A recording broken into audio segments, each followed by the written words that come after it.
Bonjour à toutes, bonjour à tous et bienvenue dans l'école du futur. Au programme aujourd'hui, protéger sa vie privée en ligne, c'est la base, bien évidemment. Cours accéléré d'éducation au numérique et à la consommation raisonnée et raisonnable des écrans avec le nouvel épisode de La famille tout écran en partenariat avec le Clémy. Elle a une idée derrière la tech, c'est Jeanne Dreyfus. Jeanne, cap sur la Lorraine avec toi. Aujourd'hui, tu nous emmènes découvrir le Centre Pompidou de Metz et surtout une de ses expositions phares du moment. Oui, une exposition majeure sur la science-fiction, une autre qui a fait venir les collections de Pompidou Paris pour faire une exposition sur le thème de la répétition. Je vous emmène tout à l'heure faire un tour au centre de ces collections parfaitement passionnantes. Ah bah alors 2 expositions pour le prélude, on s'en réjouit, on le fera avec toi tout à l'heure. Notre question du jour, moins d'un d'étudiants en école d'ingénieurs sur 3 est une étudiante en France. 33% d'entre elles se sont vues dire que les sciences et la tech n'étaient pas un métier pour les femmes. Alors les baromètres se succèdent et se ressemblent, mais comment trouver enfin des solutions? Les premières assises de la féminisation des métiers et des filières numériques s'ouvrent ce jeudi à Paris. On en parle avec nos invités. Peggy Vicomte, vous êtes déléguée et porte-parole de Femmes at Numérique. Bonjour à vous. Bonjour. Philippe Devost, un habitué de l'école du futur, directeur général de l'EPITA, auteur de l'excellent ouvrage de Mémoire vive. Bonjour à toi. Bonjour Marjorie. Et puis en duplex, Isabelle Collet, présidente de la section des sciences de l'éducation à l'Université de Genève. Vous êtes également prix de l'Académie française des sciences morales et politiques pour un de vos ouvrages sur lequel on reviendra. Isabelle, bonjour à vous. Bonjour. Mais d'abord, focus. Alors, faut-il tout partager sur les réseaux? Réponse avec notre série La famille tout écran en partenariat avec le Clémy. Maman, je fais quoi? Je viens vous sauver.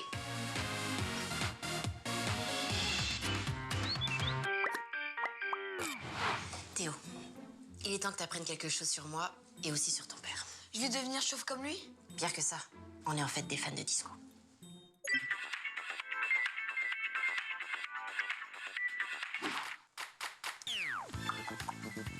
Alors, ils étaient pas trop cool tes parents? Ce qui est cool surtout, c'est que à part toi et quelques amis, personne n'a vu cette vidéo. Bah moi, je la regarde en boucle, j'adore. Imagine que cette vidéo, tout le monde puisse la voir ou la partager, ce serait la honte. Revenons-en à toi. Premièrement, tu sais que tu dois pas t'inscrire sur les réseaux sociaux, même si je sais que la plupart de tes amis sont déjà dessus. Deuxièmement, même si tu penses que tout le monde oubliera ces vidéos, c'est faux. Elles laissent des traces. Et on peut facilement les enregistrer, les copier et même les transformer. C'est noté. Bien. Tu sais, chérie, ça me manque. La danse? Les cheveux. Attention, toutes nos publications laissent des traces. Avant 15 ans, les enfants doivent obtenir l'accord de leurs parents pour s'inscrire sur les réseaux sociaux. Mais jusqu'à 18 ans, les parents sont responsables de leurs publications. Protégez votre intimité, ça vaut plus que des likes. Parole de tablette. Oui, des pompiers? Oui, alors avec ma femme, on est des fans de Dirty Dancing et on vient d'essayer de refaire le portrait de Patrick Swayze à la fin et visiblement, j'ai pas la même force. Vous pouvez venir? Alors, parole de tablette, je ne sais pas, mais oui, le numérique a besoin de talents féminins. On ouvre le talk, première partie. Et pour parler justement de ces toutes premières assises de la féminisation des métiers et des filières du numérique, nous sommes en compagnie aujourd'hui de Peggy Vicomte, déléguée et porte-parole de Femmes at Numérique, de Philippe Devost, directeur général de l'EPITA, et Isabelle Collet, présidente de la section des sciences de l'éducation de l'Université de Genève. Mesdames, messieurs, si vous êtes tous les 3 en plateau, c'est parce que vous participez à ces toutes premières assises qui ont lieu demain. On le dit souvent, il y a des chiffres, il y a des constats sur le manque criant de femmes et de jeunes filles dans les métiers et les formations du numérique, des sciences et des mathématiques. Mais cette fois-ci, on se dit qu'on peut enfin aborder des solutions. Oui, je sais, c'est fou. Pour pouvoir justement ouvrir, Peggy, les possibles de ces métiers, de ces formations, mettre l'égalité aussi au cœur de l'éducation en matière de STEM, il faut prendre la question de façon holistique. Exactement. En fait, ces assises, c'est une première édition qui a été initiée par Femmes at Numérique avec tout un collectif de partenaires qui représentent l'ensemble des forces vives qui agissent sur ce sujet. Aussi bien les acteurs de l'éducation, de la formation, les acteurs universitaires, également les acteurs de la reconversion, les pouvoirs publics bien sûr, mais tous les agents, en fait, tous les agents qui agissent sur ce sujet-là, les associations qui sont très engagées évidemment et qui utilisent beaucoup, on va dire, des ressources qui sont finalement bénévoles pour mettre en place une politique et une politique finalement publique, une politique citoyenne pour obtenir plus de femmes, de filles, de lycéennes et d'étudiantes dans les filières de formation, mais aussi de femmes ensuite dans les métiers techniques du numérique. Isabelle, Philippe, vous avez tous les deux répondu présent justement pour pouvoir participer à ces premières assises. Pourquoi c'est important pour des experts de l'éducation et du numérique, comme vous l'êtes tous les deux, de pouvoir prendre le problème à bras-le-corps? Isabelle, peut-être d'abord. Alors moi, je travaille là-dessus depuis 20 ans. Alors autant dire que voir arriver des assises, mais je vais fêter ça pendant un bon moment. C'est-à-dire que quand j'ai commencé à travailler là-dessus il y a 20 ans, c'était un non-sujet. Ça intéressait personne. J'allais voir des responsables d'école qui disaient « Oui, c'est dommage, les filles, elles viennent pas, mais que voulez-vous, on va pas les forcer. » Et si on pense que c'est la faute exclusivement des femmes si elles viennent pas, et qu'après tout, ça marche très bien comme ça, évidemment, on ne peut pas bouger. Là, il y a eu, je dirais depuis 2015 environ, une importante révolution avec cette idée nouvelle qui arrivait tant dans les écoles que dans l'industrie, que premièrement, non, ça ne marche pas si bien que ça sans les femmes, que deuxièmement, il y a une vraie question d'injustice, et puis qu'enfin, ce n'est pas la faute des femmes si elles ne viennent pas, mais c'est parce que le métier, les écoles, la discipline ne semblent pas accueillantes, ne semblent pas les accueillir à bras ouverts.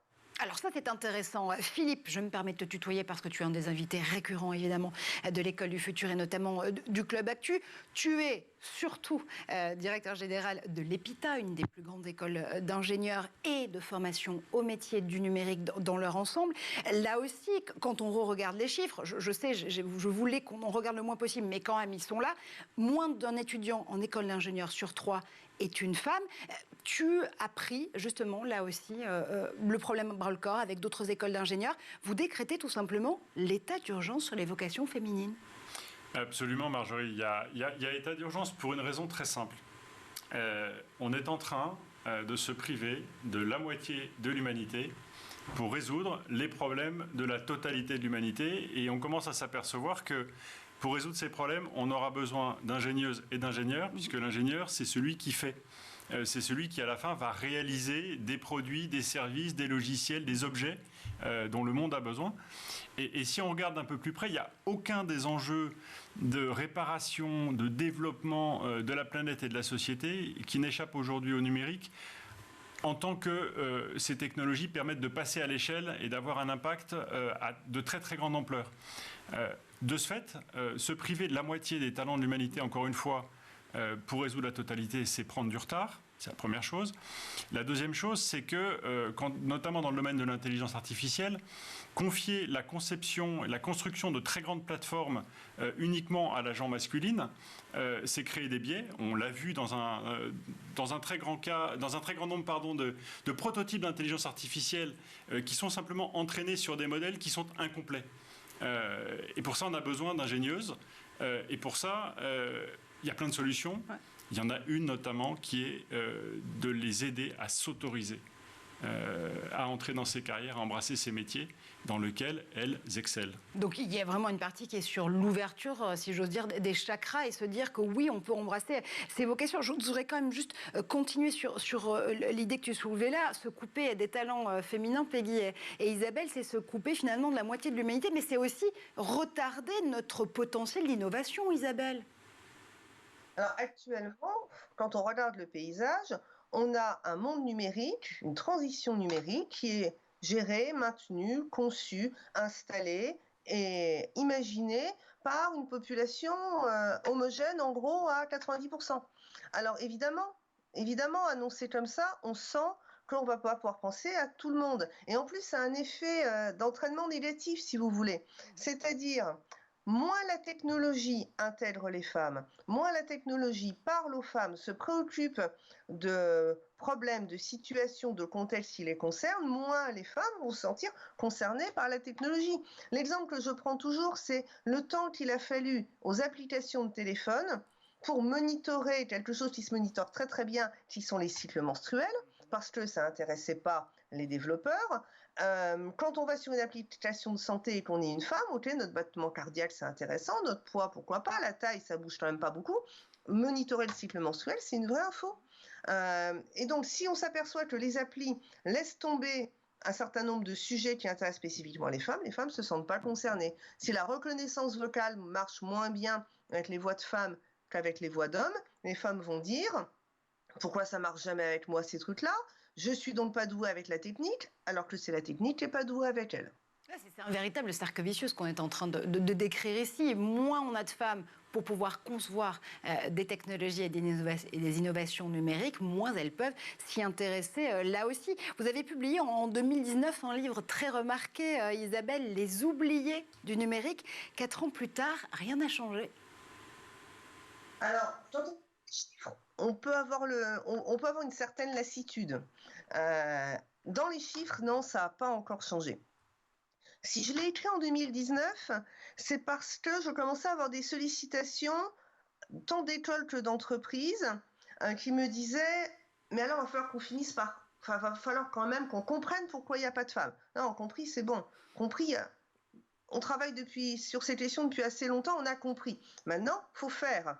Et surtout, à partir du moment où on s'est rendu compte que ce n'est pas la faute aux femmes, on commence à avoir les moyens de faire. Donc, depuis 2019, alors, outre le fait que j'ai énormément de sollicitations en France et en Suisse sur ces questions, il y a vraiment de plus en plus de personnes, hommes et femmes, des écoles et des entreprises qui se disent « ça ne peut plus continuer comme ça ». Ça, déjà, c'est une petite révolution. Alors ensuite, l'étape d'après, c'est « faut que ça embraye ». Il faut que ça embraye avec des mesures courageuses. Il y a eu un temps où on a tenté de se dire « bon, on va lutter contre les stéréotypes, on va tous les éradiquer et plop, on va générer un monde plus égalitaire. Ah, si c'était aussi simple, on y serait déjà arrivé. » Quand je dis des solutions courageuses, ça veut dire des solutions qui bousculent ce que l'on fait jusqu'à présent. Oui, clairement, ce que vous dites, dénoncer les stéréotypes, ça marche pas, la preuve. Ce que vous dites aussi, c'est que les quotas, ça marche pas. Je voudrais quand même célébrer ici les femmes ingénieures. En effet, Philippe et Peggy, vous allez le faire avec moi. Il n'y a que 3 femmes qui dirigent les entreprises du CAC 40. Oui, mais elles sont toutes issues de grandes écoles d'ingénieurs. Christelle Edman pour Orange, Catherine McGregor pour Engie ou encore Estelle Brackenhoff pour Veolia.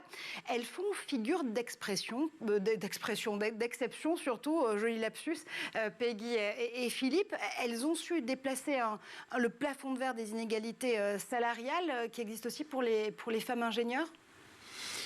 Elles ont surtout prouvé qu'une ingénieure peut être aussi compétente, si ce n'est meilleure, encore une fois, qu'un ingénieur.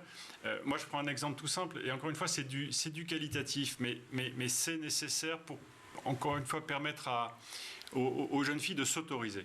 C'est vraiment de s'autoriser.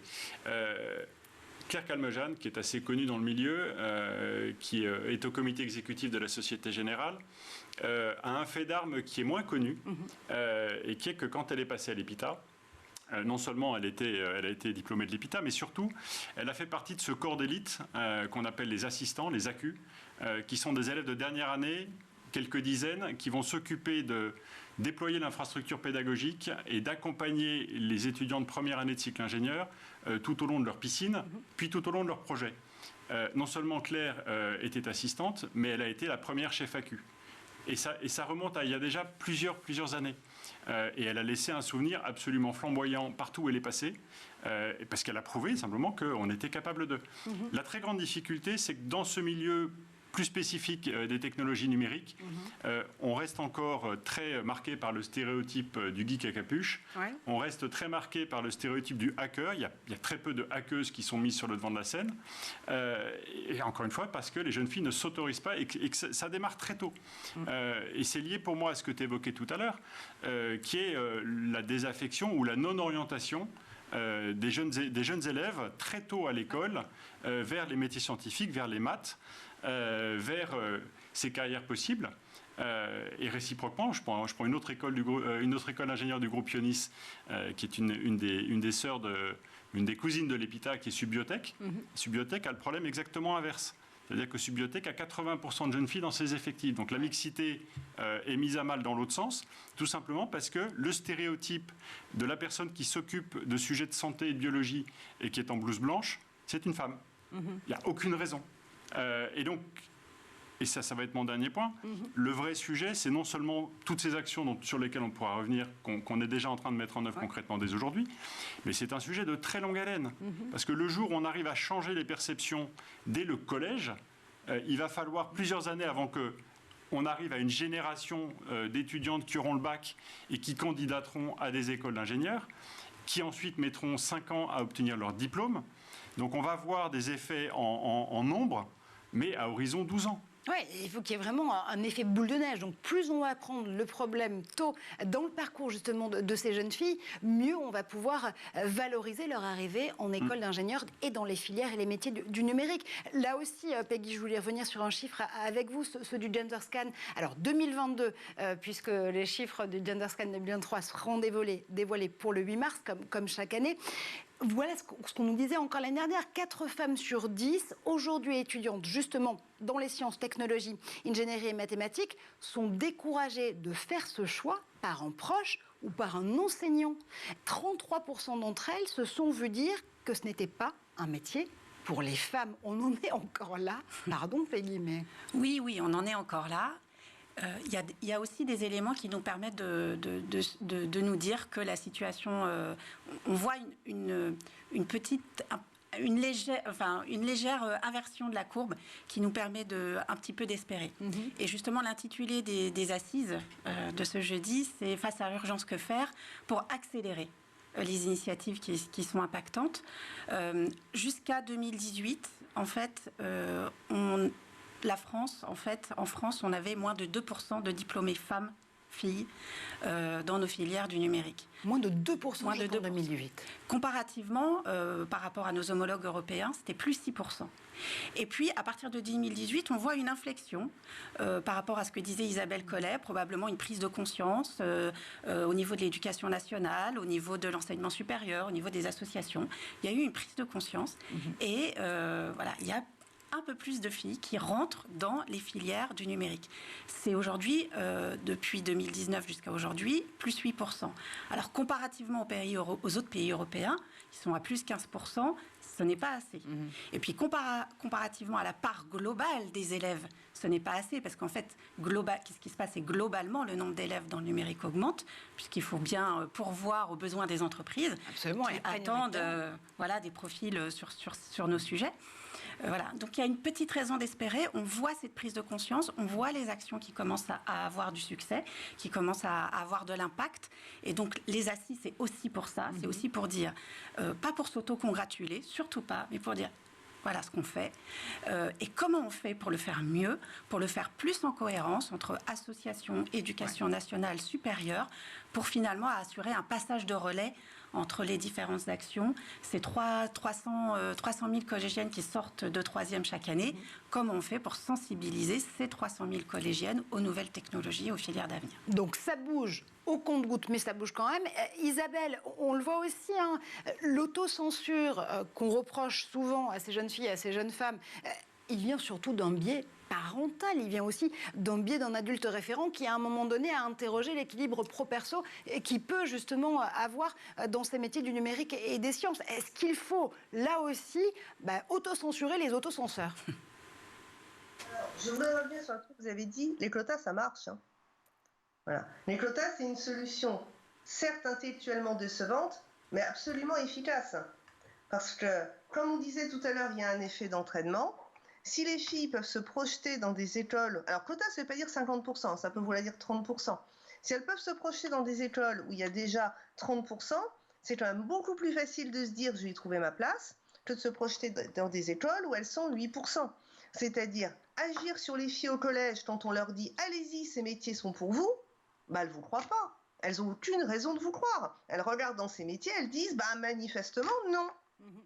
Donc, c'est pour ça que le quota, comme moyen d'entraînement, et puis après évidemment on veut s'en débarrasser, c'est pas à terme, comme moyen d'entraînement c'est efficace parce que travailler sur les stéréotypes au collège, etc., on a du mal à être crédible.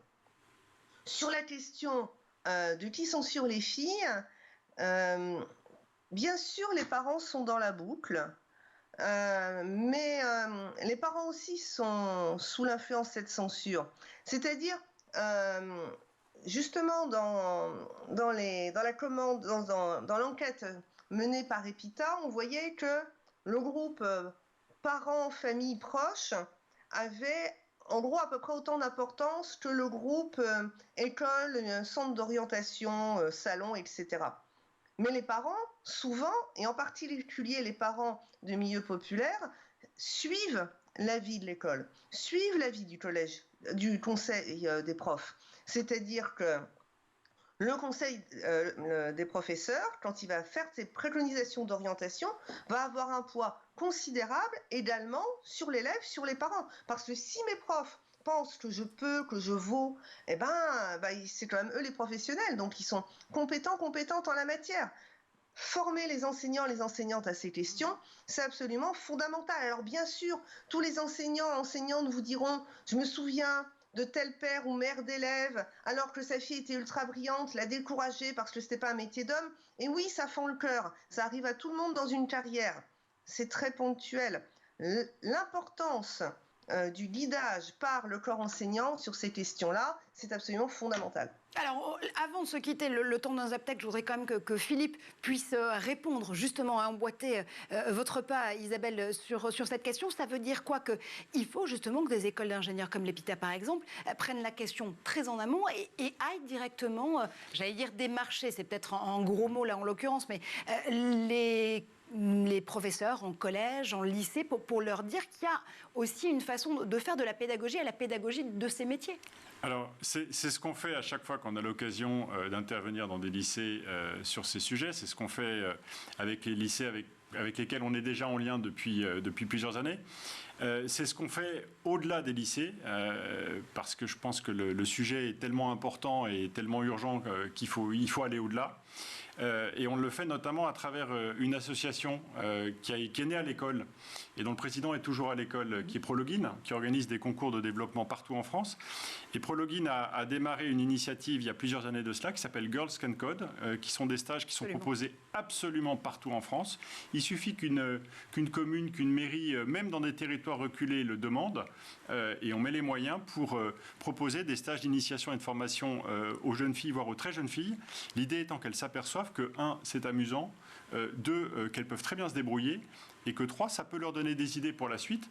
Et encore une fois, quand on croise ça avec les attentes très perceptibles maintenant de la génération qui arrive en matière d'impact, en matière de nécessité d'intervenir vite et de s'engager pour changer les choses, une fois qu'elles ont compris que le numérique a ce site formidable entre l'intention que vous avez de changer les choses et sa réalisation, que ce soit une application, que ce soit la contribution à un service, il y a juste une chose nécessaire et qui est maintenant partout, c'est un ordinateur, un clavier, une connexion Internet. Vous n'avez pas besoin dans le numérique de demander l'autorisation à quelqu'un. Vous n'avez pas besoin dans le numérique d'attendre que des gros éléments, des grosses pièces, une usine soit construite. Vous pouvez y aller direct. Mais pour ça, il faut que vous ayez compris que c'est possible, que c'est amusant et que vous pouvez apprendre. Et encore une fois, les stages Girls Can Code ont un impact pas encore suffisant, mais très très concret, très tangible à chaque fois qu'on va les déployer quelque part. Alors les filles ne vont plus demander l'autorisation, justement pour embrasser une carrière numérique. Moi, je vais vous demander l'autorisation de se quitter l'espace d'un instant pour le Zaptec d'Edouard Degnaud. Et quelles images a-t-il sélectionnées pour nous aujourd'hui? On regarde tout de suite. I'm on vacation every single day cause I love my occupation. Hey, hey, hey, I'm on vacation.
nous sommes de retour sur le plateau de l'École du Futur, toujours en compagnie d'Isabelle Collet par Skype, interposée depuis l'Université de Genève, Peggy Vicomte sur ce plateau pour Femmes at Numérique et Philippe Devost pour l'EPITA et son excellent livre de mémoire vive, faut-il le rappeler. Jeanne Dreyfus a une idée derrière la tech et elle la partage avec nous tout de suite. Et Jeanne, aujourd'hui avec toi, voyage, j'allais dire quasiment au centre de la Terre, au centre en tout cas Pompidou de Metz, qui vient d'inaugurer son propre programme d'exposition. Et oui, tout à fait. En passant par la Lorraine avec mes sabots, je me suis arrêtée au centre Pompidou-Metz, au lieu moselant de l'art moderne. J'avais été par la programmation alléchée puisqu'il était visible 3 expositions sur les thèmes du biomimétisme, de la science-fiction et de la répétition. Autant de thèmes avec lesquels le bâtiment muséal conçu par Shigeru Ban résonne particulièrement, tant son toit en téflon tout en courbe évoque un animal marin, tant il revêt des airs de vaisseau spatial de SF la nuit venue, et tant il repose sur la répétition d'un tressage de poutres géantes reprenant celle d'un chapeau chinois. Objet que l'architecte Shigeru Ban dit avoir acquis en voyage à Paris avant de s'en inspirer pour son bâtiment. Ça me plaît beaucoup, tiens, ce gigantesque chapeau chinois. Qu'est-ce qu'on peut voir dessous? Alors, l'intérêt du centre Pompidou-Metz, eh bien, c'est notamment de pouvoir emprunter des chefs-d'œuvre au centre Pompidou-Paris, tout en faisant des expositions hyper pointues qui seraient peut-être parfois un peu moins évidentes à Paris. L'une d'entre elles qui vient de finir portée sur le biomimétisme.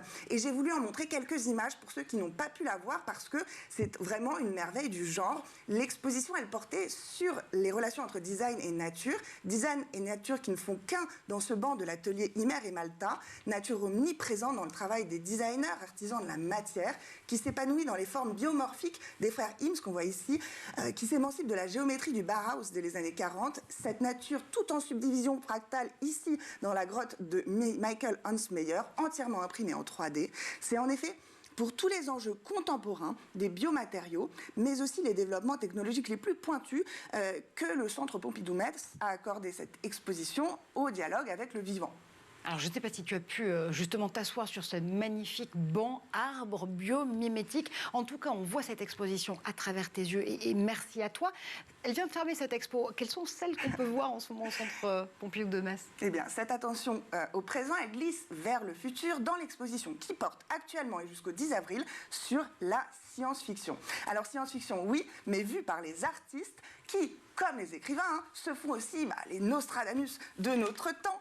Et en se baladant dans l'expo, on pense à tous ces auteurs qui nous ont marqués et qui ont vu leur anticipation si souvent confirmée, comme celle de manipulation génétique qu'on lisait déjà dans L'île du docteur Moreau, livre de 1896, et qui réapparaissent dans l'œuvre de la biohackeuse Heather Dewey Hagbord.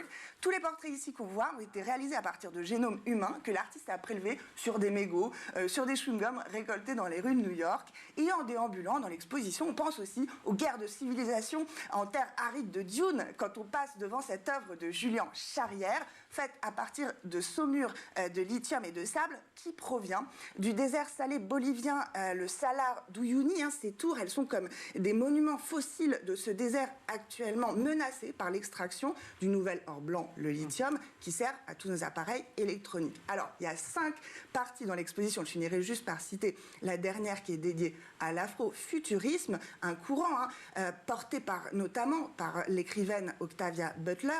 Et on y va dans cette partie, cette installation de Yinka Shonibare, qui montre des spationautes en combinaison faite en wax, ce tissu considéré comme typiquement africain, et qui était pourtant réalisé en Hollande, dans le contexte économique colonial. Et ici, ce tissu, eh bien, il se voit réapproprié par l'artiste nigérian, mais aussi britannico-nigérian, dans une conquête, cette fois symbolique, de l'espace muséal. Bon, je suis ravie de faire cette visite avec toi, mais je ne vais pas te mentir, on manque un peu de temps. Comment est-ce que tu as pu visiter l'exposition? Est-ce que tu as pu d'ailleurs tout simplement visiter l'exposition qui ouvre actuellement ses portes et qui porte sur la répétition? Et oui, j'ai pu la visiter, en effet. Et donc, pour finir de comprendre cet étrange animal qu'est le centre Pompidou-Metz, il faut savoir que c'est un musée sans collection, un peu à l'instar des Kunsthalle du pays voisin, l'Allemagne. Et c'est pour ça que le Pompidou-Metz entretient des liens étroits souvent avec Pompidou-Paris, qui lui a prêté ses collections, enfin quelques-unes des œuvres de sa collection, pour l'œuvre qui s'appelle La Répétition. L'exposition, elle devait d'abord avoir pour thème l'obsession, avant que le commissaire d'exposition, Éric de Chassé, ne décide de resserrer le thème sur celui de la répétition. Et pourquoi ce thème de la répétition? Eh bien déjà parce qu'il est au cœur du travail de tout artiste qui bien souvent répète le travail d'autres, comme ici avec l'œuvre de Marie Laurencin, réinterprétant les Demoiselles d'Avignon de Picasso.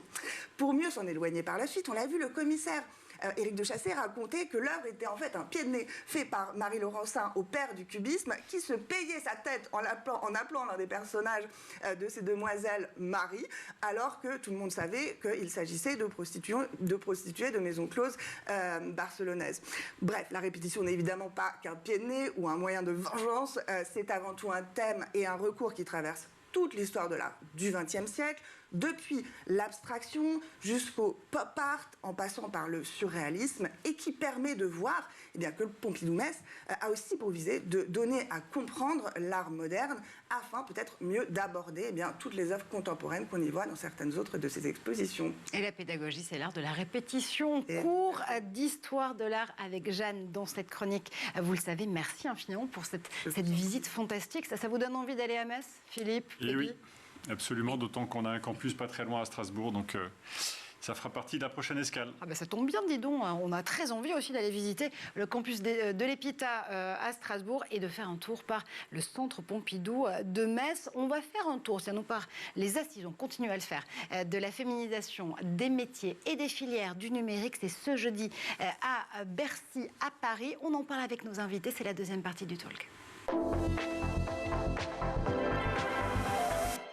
Et le calendrier, oui, est bien fait. Vous me direz, un calendrier qui continue à s'égrener pour Parcoursup. Vous le savez, pour les lycéens et les lycéennes d'entre vous, vous avez jusqu'au 9 mars pour formuler vos vœux, faire les bons choix d'orientation. Une question à régler en cette semaine top chrono depuis l'ouverture de la plateforme et l'inscription le 18 janvier dernier. C'est important justement de se poser cette question de la féminisation, notamment des filières du numérique et des sciences. À ce moment-ci, on le disait tout à l'heure, plus on commence tôt chez les collégiennes, chez les lycéennes, pour susciter des vocations, mieux on peut aborder la question des métiers qui vient ensuite. Philippe, de façon absolument pragmatique, l'EPITA, j'imagine, est dans les formations recommandées par Parcoursup? Absolument, l'ensemble des formations de l'EPITA est sur Parcoursup, y compris cette nouvelle formation qu'on a annoncée, qu'on appelle le parcours accompagnement renforcé, qui permet de suivre le cycle de l'EPITA en 5 ans, même si on a abandonné les maths en terminale. On remet à niveau les étudiantes et les étudiants de manière plus personnalisée là où ils ont des lacunes, pour leur permettre ensuite d'entrer en cycle ingénieur et d'obtenir le même diplôme que tous les autres. On a également sur Parcoursup 2 bachelors, le bachelor cybersécurité qui n'est pas une nouveauté, mais un deuxième bachelor computer science qui tous deux sont agrès grade de licence et à ce titre sont dispo sur Parcoursup. On parlait tout à l'heure, Isabelle et Peggy, de la façon dont il faut aussi peut-être aller faire plus de pédagogie auprès des enseignants, des enseignantes, pour les familiariser au métier du numérique et aux carrières scientifiques à embrasser. La période de Parcoursup, où encore une fois, on a 7 semaines top chrono pour faire des choix d'orientation, elle est aussi propice à ça, Peggy? Oui, bien sûr. Alors, en fait, il y a beaucoup de choses qui sont faites avec l'éducation nationale. Les assises seront l'occasion aussi de montrer ce qui est fait. C'est un environnement propice, évidemment, pour sensibiliser les élèves, les professeurs et les parents. Donc, l'idée, ça serait de mobiliser l'ensemble des cibles, évidemment, de profiter de ce calendrier pour sensibiliser l'ensemble des cibles. Élèves qui ont envie qui ont une appétence ou une compétence, je dirais, pour aller vers ces métiers.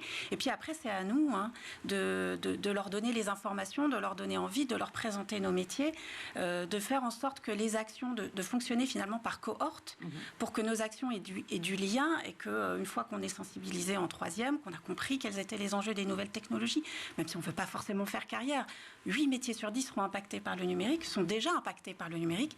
Donc il faut absolument avoir cette maîtrise des nouvelles technologies, acteurs, actrices du numérique. Et donc une fois qu'on aura fait ça, il faudra absolument qu'on imagine comment on peut créer du lien entre, on va dire, le scolaire, et l'enseignement supérieur. Et donc ça, c'est aussi des solutions qui seront proposées lors des assises. Isabelle, je sors l'espace d'un instant de la plateforme post-bac française pour pouvoir upgrader, si j'ose dire, cette question à la question de l'orientation elle-même. Évidemment, c'est un investissement. Ça a un coût, une orientation d'un talent féminin en puissance qui serait mal orienté et qui ne choisirait pas justement la bonne filière pour embrasser ces métiers et ces carrières des sciences et du numérique. Ça a un coût, surtout si elles n'y vont pas.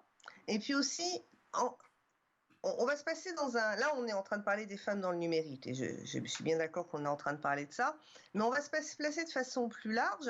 Quand je vais, par exemple, dans une école d'informatique et que devant moi, j'ai environ 90% de garçons à la louche, on peut se dire une chose, c'est que si le jeu de l'orientation avait fonctionné, si garçons et filles avaient eu devant eux et devant elles des choix ouverts, on ne serait pas à 90-10, on serait quelque chose autour de 50-50, plus ou moins selon les années. Et donc en fait, ça veut dire aussi qu'il y a 30 à 40% de garçons qui sont là, mais si ça se trouve, c'est pas un vrai choix non plus pour eux. C'est-à-dire, on parle de la diversité des orientations des filles, on a aussi un vrai problème dans la diversité de l'orientation des garçons. En étant au sein de l'éducation, je vois arriver, par exemple, des jeunes hommes qui veulent s'orienter vers l'enseignement primaire, qui ont fait autre chose avant, en général de la technique, en général des métiers d'ingénierie, et puis qui se rendent compte, une fois qu'ils sont diplômés, mais qu'en fait, ils n'ont jamais voulu faire ça. Donc l'orientation, c'est un vrai enjeu. Pour les filles comme pour les garçons, on sera totalement crédible quand on enverra ce message aussi vers les garçons, parce qu'il ne faut pas dire... alors pour les filles, les métiers n'ont pas de sexe, mais quand même, il y a des métiers de filles qu'on ne va pas les conseiller aux garçons. Aucun métier n'a de sexe pour le coup. Donc j'entends bien cette volonté de dégenrer les questions d'orientation et de métier justement à embrasser. Si on va encore un tout petit peu plus tôt, justement dans le parcours scolaire, on va se positionner dès la 6e. Pap Ndiaye, fin janvier, annonçait le renforcement des compétences numériques pour tous, pour une école du 21e siècle. Alors c'est un vaste plan avec un triptyque élèves, enseignants, parents, où notamment on va renforcer l'éducation aux médias et l'information pour chaque élève de 6e, généraliser PIX, la certification des compétences numériques, et surtout découvrir enfin les métiers et les apprentissages du codage dès la 5e, renforcer les compétences numériques au lycée avec un objectif de parité filles-garçons. Est-ce que ça y est, on a enfin un programme à la hauteur des ambitions, Peggy ? Oui, alors il y a encore beaucoup de choses à faire, mais oui, on a là une ambition qui est très intéressante au niveau de l'éducation nationale, qui a pris la problématique dans son ensemble. La formation du corps enseignant, avec un programme de formation continue, le numérique en transverse, en enseignement de la discipline du codage, aussi le numérique, nous c'est ce qu'on va demander dans le cadre d'un plaidoyer qu'on remettra durant les assises, c'est que le numérique soit finalement pas uniquement une discipline, mais on parle d'éducation au numérique, donc au-delà du cyberharcèlement et de la protection des données. Qu'est-ce que c'est le numérique? Comment fonctionne mon téléphone, un mot de passe, une base de données, etc. On s'est rendu compte qu'en fait, les digital natives, comme on les appelle, nos adolescentes d'aujourd'hui, utilisent, mais ne savent pas le concevoir et l'administrer. C'est pas parce qu'on est un bon utilisateur qu'on va forcément être un bon penseur de technologie et comprendre ce qui passe sous le capot justement de ces technos. Exactement, on peut faire le parallèle avec le permis de conduire, où le permis de conduire a évolué et on apprend maintenant effectivement comment est le moteur, etc., ce qui n'était pas le cas avant. Et on doit faire la même chose pour le numérique, l'enseigner en transverse, qu'est-ce que c'est les humanités numériques. Toutes ces questions, on les questionnera lors des assises. Et ça fera justement partie de nos réflexions à laquelle tu vas participer aussi, Philippe. Oui, j'y participe avec grand plaisir. Je pense qu'on est même en train d'anticiper et de préparer ce grand mouvement, puisque ce soir, je me rends à un événement organisé par le concours Advance qui regroupe les 4 écoles d'ingénieurs du groupe Ionis, intitulé Yes Chicane, qui à nouveau est sur cette thématique de l'autorisation, la découverte, l'engagement. Bien sûr, encore une fois, c'est des sujets fondamentaux. Ce que j'aime beaucoup dans ce que vient de dire Peggy, c'est cette notion d'humanité numérique. On a laissé se former à travers ce qu'on appelle maintenant les écrans toute une génération d'utilisateurs qui ont appris à se servir de leur pouce. sans comprendre ce qu'ils avaient dans les mains, qui est bien plus que un rectangle avec des bords arrondis, avec du verre au-dessus et du métal en dessous. Et ça c'est un vrai enjeu. Alors maintenant, au cas d'espèce de l'EPITA, il y a quand même une nuance que je voudrais apporter. C'est qu'on on n'est pas une grande école généraliste, on est vraiment une école de computer science qui s'adresse à des passionnés, qui précisément vont dans leur parcours apprendre à désosser, apprendre à démonter le moteur, à le remonter en n'oubliant aucune vis. Ils ne feront pas ça toute leur vie.